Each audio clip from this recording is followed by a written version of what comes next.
আজকে আমি আপনাদেরকে দেখাবো আমার এগ টোস্ট অথবা এগ স্যান্ডউইচ যে যেটা বলেন, আমার ফাঁকিবাজি সন্ধ্যার স্ন্যাকস আইটেম যেটা খেতে লাগে দারুণ বাট বানাতে লাগে মাত্র ১০ মিনিট।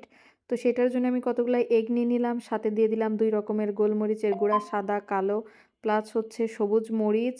যেহেতু আমি একটু ঝাল খেতে পছন্দ করি, একটু ধনিয়া পাতা কুচি, টমেটো কুচি, একটু লেবুর রস আর স্বাদমতো একটু লবণ দিয়ে খুব ভালো করে মেখে এখন তাওয়ার মধ্যে হালকা একটু তেল ব্রাশ করে সুন্দর করে রুটিগুলোর উপর কোট করে একটু করে ছেঁকে নিব। আপনি চাইলে আপনার বাচ্চাকেও এটা টিফিন হিসেবে দিতে পারেন।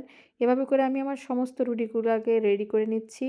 দেন হচ্ছে সব রুটিগুলা ভাজা শেষ হয়ে গেলে আমি রুটিগুলার মধ্যে আমার ইচ্ছামতো সস দিয়ে নিচ্ছি। একটা মেয়োনিজ, একটা টমেটো সস, একটা হচ্ছে চিলি সস।